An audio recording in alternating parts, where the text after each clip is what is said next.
सोचो तुम्हारे पास एक ऐसा फोन आ जाए जो तुम्हारी सारी इच्छाओं को पूरी करे, लेकिन सीधी तरह नहीं, तो कैसा होगा। और इस मूवी को सजेस्ट किया है शमीमा सुल्ताना ने। तो कहानी शुरू होती है सिड नाम के एक लड़के से जो कि एंजी नाम की एक लड़की को बहुत पसंद करता था। वहाँ सिड का दोस्त टाइगर भी आता है और एंजी से उसकी मन की बात कहने के लिए बोलता है और सिड भी स्केटबोर्ड लेकर उसको इम्प्रेस करने के लिए निकल जाता है, लेकिन सामने ही कचरे के गाड़ी से वो टकरा जाता है और ये देखते ही एंजी उसको उठाने आती है और सिड बैठे बैठे उसकी सुंदरता देखता ही रहता है। असल में एंजी यहाँ पर नहीं थी, तो सिड उसको यहाँ का शहर घुमाने का वादा करता है। दूर खड़ा हुआ एक स्कूल का पैसे वाला लड़का इन दोनों को देख रहा था। असल में इस लड़के को भी एंजी पसंद था और इसका नाम वर्जिल था। दूसरी तरफ एंजी सिड से उसका नंबर मांगती है, लेकिन सिड के पास तो कोई भी फोन नहीं था। तभी बीच में टाइगर आ जाता है और सिचुएशन को संभालते हुए ये कहता है कि सिड का पुराना फोन उसने गुस्से में आकर तोड़ दिया है, वो जल्दी ही एक नया फोन लेगा। फिर अपने दोस्तों के साथ एंजी वहाँ से निकल गई। इसके बाद सिड घर चला गया और अपने मम्मी से खुद के बर्थडे सेलिब्रेशन के लिए कुछ पैसे मांगने लगा, लेकिन उसकी मम्मी ने सिड को सिर्फ 30 यूरो ही दे पाई। वो भागते दौड़ते एक रेस्टोरेंट पे पहुंचा जहाँ पर वो काम करता था। यहाँ पर भी लेट होने के कारण उसका बॉस उसे बहुत सुनाता है और शिफ्ट के खत्म होते ही उसने जब बॉस से पैसे मांगे तभी बॉस ने उसको 100 यूरो दिया। ये देख के वो बहुत ही खुश हो चुका था, लेकिन ये एक नकली नोट था। उसे पता लगते ही उसको बहुत ही दुख हुआ। वो अपने 30 यूरो से एक फोन खरीदने चला गया एक पुराने दुकान पर, जहाँ पर 30 यूरो होने के कारण उसे दुकानदार बहुत ही पुराने फोन दिखा रहा था। सिड को एक भी पसंद नहीं आ रहा था। फिर दुकानदार ने पीछे से एक धुआं निकलता हुआ बॉक्स लाता है और अंदर से निकलता है एक लाल चमकता हुआ फोन। इस फोन के 2 सींग भी थे। इसको देखते ही सिड को पसंद आ जाता है और वो जल्दी से खरीद लेता है, लेकिन हाथ में लेकर ही उसे पता चलता है ये फोन ऑन ही नहीं हो रहा था। अभी तक सिड के साथ सब कुछ बुरा ही हो रहा था। अभी उसका फोन भी नहीं चल रहा था और दुकानदार इसको वापस लेने के लिए भी मना कर रहा था। और तभी ये फोन अचानक चल उठा और वो खुद ब खुद सिड का एक पिक्चर ले लिया। ये देखकर दुकानदार भी चौंक जाता है और जल्दी से फोन छीनने लगता है, लेकिन सिड वहाँ से भागने पर कामयाब हो जाता है। दूसरी तरफ स्कूल में एंजी की फ्रेंड क्लेमेंस को बालों का एडवर्टाइजमेंट का एक रोल मिलता है, जिससे क्लेमेंस बहुत ही खुश थी। वहाँ पर सिड आता है और एंजी को अपना नया फोन दिखाता है। लाल चमकता हुआ फोन देखकर क्लेमेंस उसकी मजाक उड़ाती है और ये फोन चुपचाप क्लेमेंस का भी पिक्चर उठा लेता है। और जाते वक्त एंजी सिड को अपना नंबर देके कॉल करने के लिए बोलता है। दूसरी तरफ लैब में फ्रैंकलिन और डेविड नाम का 2 लड़का टाइगर की माँ को लेकर मजाक कर रहा था, क्योंकि उसकी मम्मी एडल्ट इंडस्ट्री में काम करती थी। ये सुनकर सिड को बहुत ही गुस्सा आता है और वो वहाँ पर लड़ाई करने लगता है और टीचर उन लोगों को पनिशमेंट देता है और बाहर निकाल देता है। कुछ देर के बाद पढ़ते पढ़ते खुद ब खुद सिड के फोन से मार्गोट को कॉल चला जाता है और कॉल उठाते ही मार्गोट कुछ अजीब सा बिहेव कर रही थी।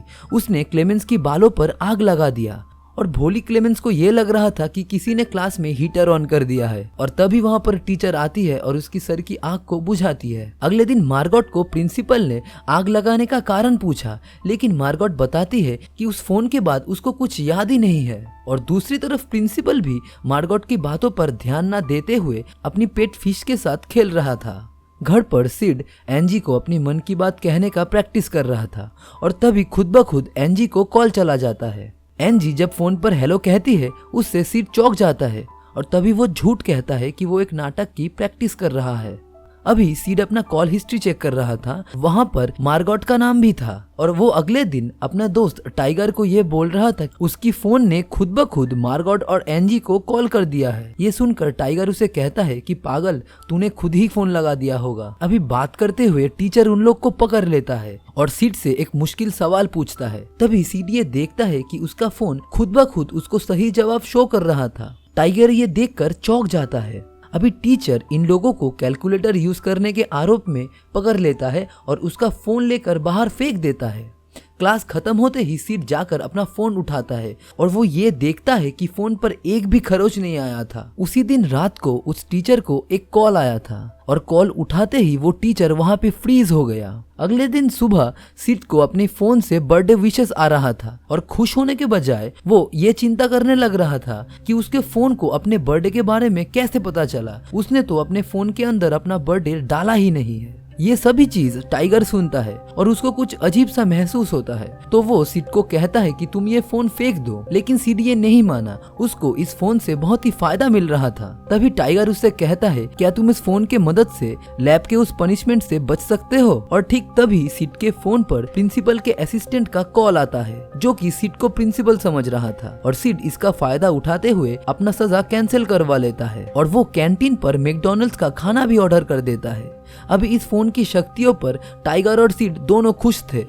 वो इस फोन की मदद से एक ट्रिप भी बुक करता है और इस फोन का नाम हेलफोन रखता है। अगले दिन टाइगर सिड से उसका फोन मांगता है ताकि वो अपने मम्मी पापा को फिर से एक कर सके। तभी सिड उसको समझाता है कि ये फोन ने सिर्फ उसी को चुना है और टाइगर के पास ये नहीं चलेगा। फिर भी टाइगर जिद करने लगता है। तभी सिड उसको फोन दे देता है, लेकिन वो फोन उसके हाथ में जाकर ऑफ हो जाता है और गुस्से में आकर टाइगर उसको पानी में फेंक देता है। और जब भी सिड उसको जल्दबाजी में निकालता है तो फोन उसके हाथ में ऑन हो जाता है। अगले दिन सुबह वर्जल और उसके कुछ दोस्त ने मिलकर टाइगर की मम्मी का एक गंदा सा पोस्टर स्कूल के बाहर लगा दिया था ताकि उसे शर्मिंदा कर सके। और दूसरी तरफ सड़क में एंडी का आईपॉड लेके एक चोर भाग रहा था। तभी सिड और एंजी स्केटबोर्ड में उसका पीछा करता है। वर्जल और उसके दोस्त भी कार लेकर उस चोर का पीछा कर रहे थे। तभी फ्रैंकलिन को एक फोन आता है और वो गाड़ी लेकर सीधा ठोक देता है। और दूसरी तरफ पीछा करते हुए सिड उस चोर को पकड़ लेता है और वो आईपॉड वापस लेने में कामयाब हो जाता है। बाद में वो एंजी से बाहर घूमने के लिए बोलता है, लेकिन एंजी को हिस्ट्री पेपर के लिए तैयारी करनी थी, इसीलिए वो नहीं जा पाती।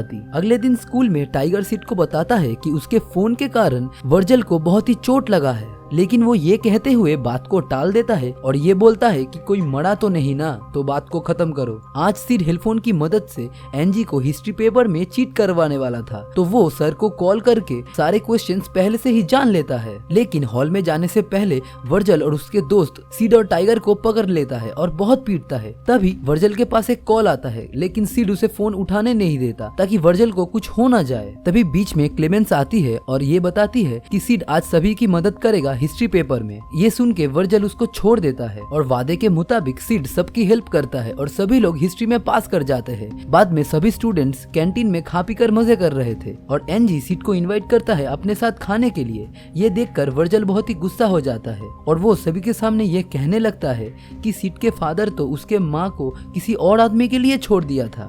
ये सुनकर सिड को बहुत ही बुरा लगता है, तो वो टेबल से उठकर चला जाता है और हेलफोन से बोलता है कि वर्जल को कॉल करने के लिए। और जब भी वर्जल फोन उठाता है तो अजीबोगरीब हरकत करना शुरू कर देता है। वो टेबल पर चढ़कर नाचने लगता है और एक के बाद एक सारे कपड़े उतार कर वो फेंक देता है। जब उसके दोस्त उसको मना कर रहे थे तो वो अपने ही दोस्त डेविड को किस करने लगा और ये देखकर एनजी वहां से निकल गई। एनजी मायूस होकर बाहर आकर बैठ गई।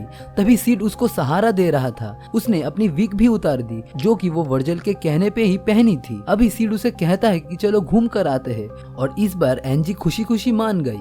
एक दिन सिड की मम्मी को एक खत मिलता है जिसमें उन लोगों ने क्यूबा का एक ट्रिप जीता था। असल में इस ट्रिप को तो सिड ने ही प्लान किया था। सिड जब एनजी से मिलने जाता है तभी उसे अपने बॉस के ऊपर बहुत ही गुस्सा आता है और दूसरी तरफ उसके बॉस को एक कॉल आता है। कॉल उठाते ही उसके बॉस ने गरम तेल में अपने मुंह डालकर नाचना शुरू कर दिया था। अभी सिड एनजी के आलीशान घर पर जाता है और उसको एक बड़े से गाड़ी पर घुमाने के लिए ले जाता है। दूसरी तरफ वर्जल और उसके पंटर ये सोच रहे थे कि कोई ना कोई सारे लोगों को कॉल करके उल्टा सीधा करने के लिए मजबूर कर रहा था। तभी रास्ते पर उनको सिड और एनजी दिखती है, जो कि वर्जल के पापा की कार लेकर जा रहे थे। अभी थिएटर के अंदर सिड एनजी को हेलफोन के बारे में सब कुछ सच बता रहा था, लेकिन तभी उसको याद आता है कि फोन तो उसने गाड़ी में ही भूल आया है। फोन लेने के लिए जब वो बाहर निकला तभी वहाँ पर वर्जल और उसके दोस्त आ चुके थे और फिर सिड को घेर कर वो लोग मारने लगे और गाड़ी लेकर चले गए। अभी अंदर जाके सिड एनजी को सब कुछ सच बताने लगा कि उसने वर्जल की बाप की कार उधार पे ली थी और वो गरीब था, लेकिन इससे एनजी को कोई भी फर्क नहीं पड़ा। दूसरी तरफ गाड़ी के अंदर वो हेलफोन बजने लगा और जब फ्रैंकलिन उस फोन को उठाता है तभी वो अचानक गाड़ी का दरवाजा खोल के निकल जाता है। गाड़ी से गिरने पर उसको कोई चोट नहीं लगती, लेकिन एक फॉलो अप ट्रक आके उसको मार देता है। अभी मूवी खत्म हो चुकी थी और बाहर निकलते ही सिड और एनजी को पुलिस वाला आके पकड़ लेता है। वहाँ पे वर्जल सिड को ये एक्यूज करता है कि वो फोन की मदद से सभी लोगों को मार रहा था। इसके बाद पुलिस इन दोनों से पूछताछ करने लगे और सिड को वो हेलफोन दिखाया और तभी पुलिस वाले को एक कॉल आया। पुलिस वाला जब फोन उठाता है तो वो हंसने लगता है और खुद ब खुद वो हेडफोन सिड के हाथ में देकर उन दोनों को वहाँ से निकाल देता है। अभी सिड को ये भी पता चलता है कि उसके बॉस गरम तेल में सिर डुबाकर मारा गया है और उसको ये एहसास हो चुका है कि ये हेडफोन कितना खतरनाक है। तो वो घर आकर हेडफोन से पूछता है कि तुम ये क्यों कर रहे हो। तभी उस फोन से जवाब आता है कि वो सिड से प्यार करता है। अभी सिड दौड़ते हुए टाइगर के घर पे जाता है और उससे मदद मांगता है, लेकिन वहाँ पे सिड की मम्मी उसे सीड्यूस करने लगती है और टाइगर ये देखकर सिड को मारने लगता है और सिड वहाँ पे घर से निकल जाता है। अभी सिड खुद ही वो फोन को तोड़ना चाहता था और जब वो नहीं टूटा तो उसको एक गड्ढे में फेंक कर वो घर चला आया। अगले दिन एनजी के सारे दोस्त उसके घर पर आए और वो लोग ये बात कर रहे थे कि सिड के फोन के कारण ही अजीबोगरीब हरकतें हो रहा है चारों तरफ। तभी एनजी भी ये बोलती है कि उसने हेडफोन को अपने आप लोगों को कॉल करते हुए देखा है। अभी कुछ लोग आते हैं और सिड को अपना फोन वापस देकर जाते हैं, मतलब ये फोन सिड का पीछा कभी नहीं छोड़ेगा। कुछ ही देर के बाद टाइगर सिड के घर पे आता है और अपने बीच में मनमुटाव दूर करके वो इस फोन के प्रॉब्लम से बाहर निकलने का प्लान बनाते हैं। लेकिन हेडफोन खुद ही सिड को कॉल कर देता है और सिड फोन उठाते ही उसे हेडफोन कहता है कि उसका अगला शिकार एनजी होगा। ये सुन के सिड बहुत ही गुस्सा हो जाता है और दूसरी तरफ एनजी के घर पर कॉल चला जाता है। कॉल आते ही सभी लोग डरे हुए थे। फिर क्लेमेंस डरते हुए उस फोन को उठाती है और हकलाना चालू कर देती है। उसे देखकर बाकी सारे और डर जाते हैं, लेकिन यहाँ पे क्लेमेंस मजाक कर रही थी। असल में एनजी की मदर उसको कॉल करके गैस बंद करने के लिए बोल रही थी, लेकिन वहीं पर ही मार्गोट की मदर उसको कॉल करती है। फोन उठाकर वो फोन वर्जल को पकड़ा देता है और नाइफ लेकर खुद को ही मार देता है। अभी वर्जल भी फोन के वश में आकर गैस में चराया हुआ वो डिश डायरेक्ट क्लेमेंस के ऊपर फेंक देता है और डेविड ये देखकर उसको पेन से मारकर बेहोश कर देता है। अभी वो फोन जमीन पर गिरा हुआ था और एनजी का कुत्ता फोन को मुंह पर उठा के बाहर चला जाता है और वो कुत्ता भी फोन के उस वश में आके डेविड को आकर मार देता है। दूसरी तरफ सिड और टाइगर एनजी के घर पर आकर पहुंचते हैं। वहाँ पर एनजी और उसके माँ लड़ रहे थे और ये दोनों किसी भी तरह एनजी की मदर को बेहोश करने में कामयाब हो गए थे और एनजी इन लोगों को बताती है कि बाकी सारे लोग मर गए हैं। तो ये लोग इस फोन को तोड़ने के लिए चले गए, लेकिन बीच में वर्जल वहाँ पे आ गया था। वो अभी तक उस फोन के वश में था। अभी टाइगर और वर्जल हाथापाई कर रहे थे और बीच में वर्जल इलेक्ट्रिसिटी की चपेट में आकर मर गया। दूसरी तरफ इन लोगों ने हेडफोन को एक तोड़ने वाली मशीन के अंदर डालकर उसको पूरा कचुम्बर बना दिया था, लेकिन उसके बावजूद वो फोन फिर से वापस हेडफोन बन रहा था। ये देखकर वो लोग फोन लेकर स्कूल की तरफ भाग गए।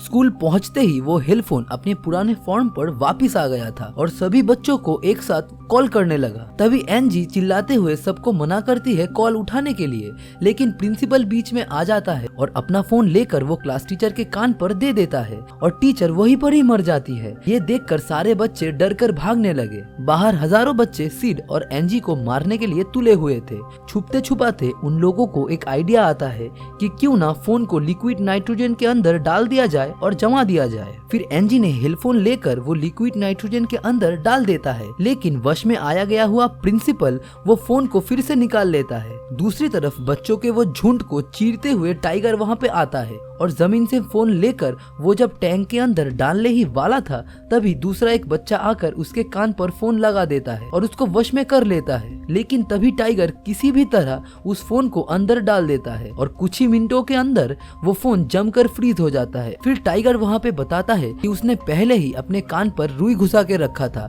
ताकि कोई सा भी फोन का आवाज वो नहीं सुन पाए। वहाँ पर एनजी भी अपने प्यार का इजहार करती है और कुछ ही दिनों के अंदर ये लोग एक समुद्र में जाकर इस टैंक को समुद्र में फेंक देता है।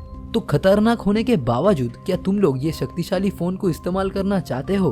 कमेंट में जरूर लिखना और अगर ये कहानी पसंद आए तो एक लाइक और सब्सक्राइब करके जरूर जाना। Good bye.